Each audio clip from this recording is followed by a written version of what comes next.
A wealthy patron's reckless kiss at the restaurant where I waitress disrupted both our lives, but we embarked on a journey of self-discovery and forgiveness. As I pondered, could we truly leave behind our past for a fresh start?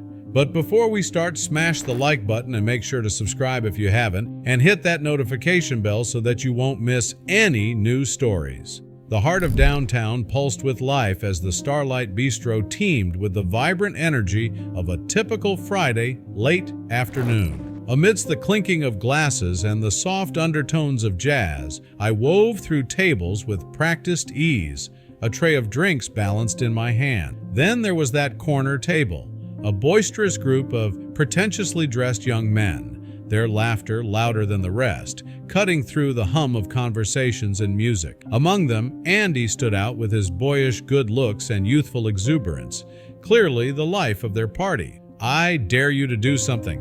Anything. Let's make this night legendary," I overheard Andy boast. His friend Brandon replied with a smirk, "Anything. You sure you're up for it, Andy?" They scanned the room, their eyes eventually settling on me as I served dessert to an elderly couple. A predatory smile spread across Brandon's face, and I felt a flicker of unease, unaware of the storm that was about to break. "See the waitress over there? The one with the dark hair? I dare you to go up to her and kiss her, right here, in front of everyone." Brandon's words reached me in a cold wave of shock.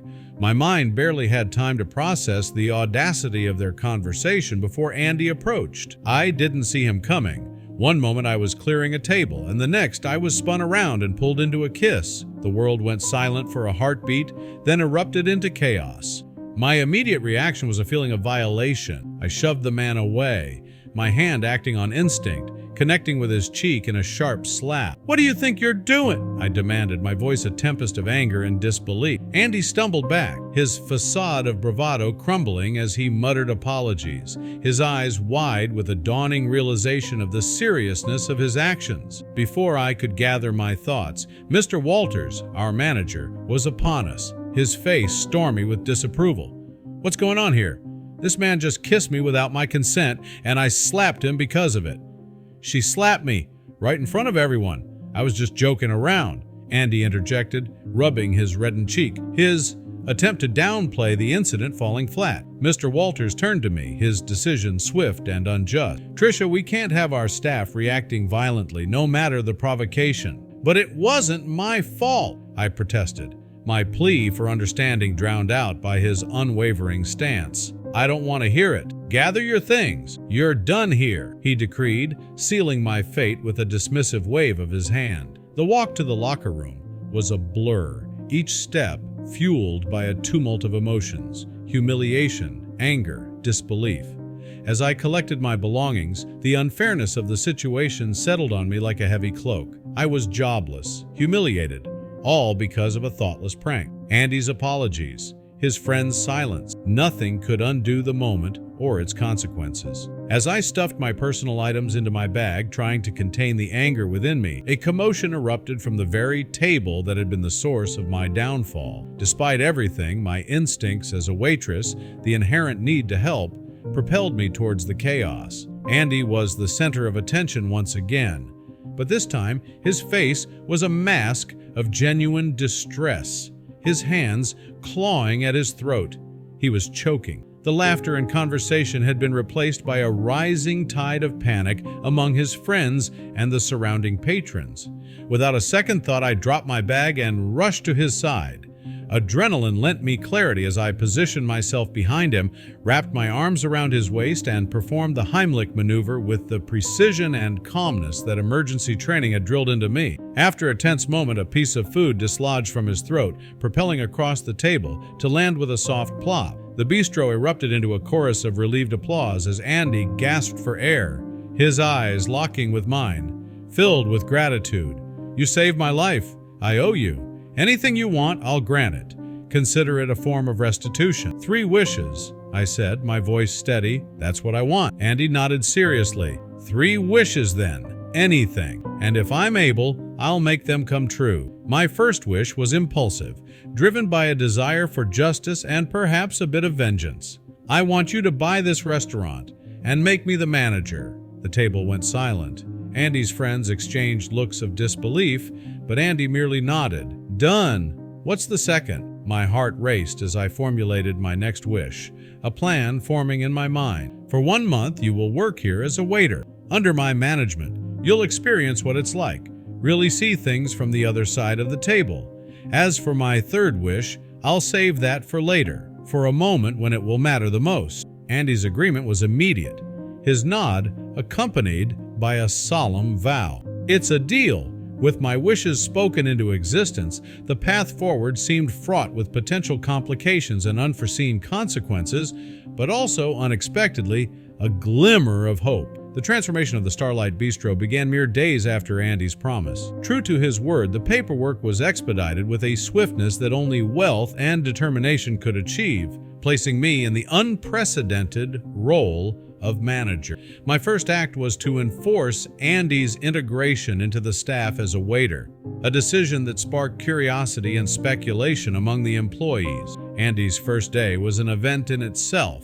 It was clear he was committed to honoring our agreement, and slowly my perception of him began to shift. The petulant rich boy I thought I knew was revealing depths I hadn't expected. As the days melted into weeks, word had spread about Andy, the wealthy young man turned waiter whose story of restitution and humility intrigued our regulars and attracted new patrons alike. His transformation from a figure of controversy to one of genuine admiration was something I hadn't anticipated, and it stirred an array of conflicting emotions within me. Andy's adaptability was impressive. He greeted everyone with a warmth that felt both sincere and disarming, quickly becoming a favorite among our guests. As the night drew to a close and the last patrons departed, I found myself lingering by the door, watching as Andy helped clean up. His approachability and earnestness had transformed the bistro's atmosphere, fostering a sense of community that extended beyond the confines of its walls. "Trisha," Andy called out, his voice pulling me from my reverie. "Do you have a minute?" I nodded, steeling myself for the conversation. "What's on your mind?" I asked, holding up the umbrella I'd picked up on the way out to ward off a light, refreshing rain sprung unexpectedly from the autumn sky. "About everything that's happened from that night to now.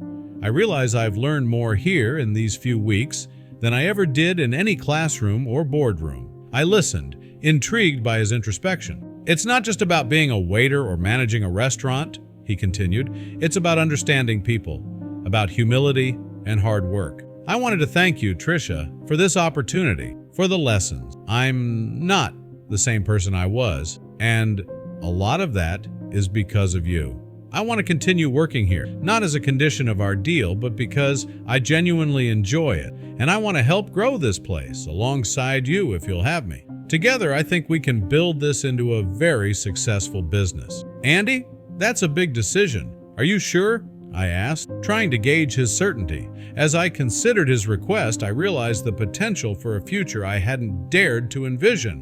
One where the past didn't dictate our paths, but informed a richer, more collaborative journey forward. Simon looked at Andy and I, a soft smile playing on his lips. "I overheard the tail end of your conversation.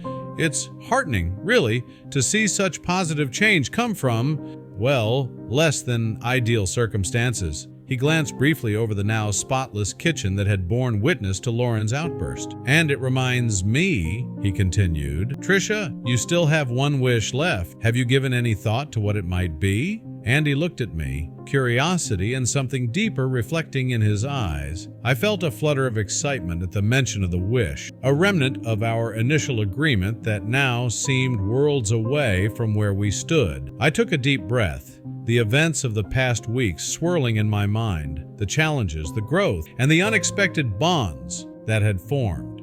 "I have," I replied, my voice steady but imbued with a newfound hope. "What I wish for is a new beginning, a chance for Andy and me to step away from the past, from the conflicts and the pressures that shaped our initial encounters." Simon nodded, encouraging me to continue. "I wish for us to go on a tropical island getaway, a place where the baggage of our past actions doesn't loom over us, where we can start fresh, understand each other, beyond the confines of the bistro and our shared history. Simon's smile widened, and he nodded in approval. That's a beautiful wish, Tricia, and I think it's the perfect way to use your final one. Consider it done. I'll take care of the bistro while you're away. You both deserve this chance to rebuild, away from everything here. Andy reached for my hand, his grip warm and reassuring. Thank you, Tricia, for everything. Us. It's not how I imagined my life turning out, but now I can't picture it any other way. I squeezed his hand in return, my heart full. Thank you, Simon, for understanding, for everything you've done to support us through these changes. As we began to plan our escape, the tropical island getaway symbolized not just a break from reality, but the dawn of a new chapter in our lives, one marked by understanding, growth, and a shared journey forward.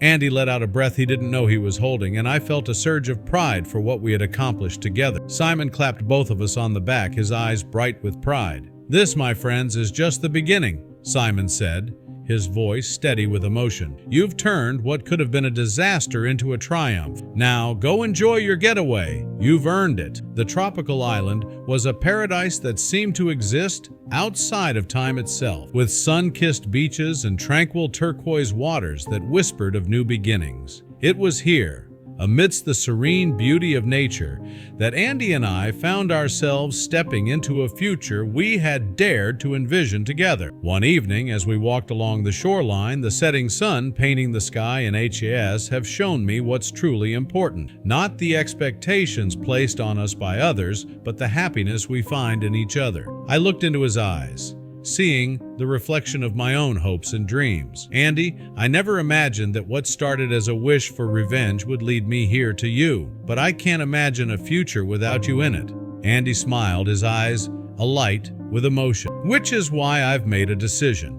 With my family's support, I've arranged for the sale of the Starlight Bistro. It's time we left the past behind and started anew on our own terms. Yes, Andy, I replied, my heart full. Let's do it. Let's start this adventure together, as partners, as equals, with nothing but the horizon as our guide. That night, under a canopy of stars, we made plans and shared dreams, not just for the days to come, but for a lifetime. The decision to sell the restaurant and embrace a future unbound by our previous lives was our commitment to each other, a pledge to face the world as one. As we embarked on this new journey, the island serving as the backdrop for our decision, it became clear that our story was not just one of redemption or second chances. It was a testament to the transformative power of love, of finding someone who sees you, not for who you were, but for who you could be, and choosing to walk that path together, come what may. Tell us what you think about this story, and share it with your friends. It might inspire them and brighten their day. If you enjoyed this story,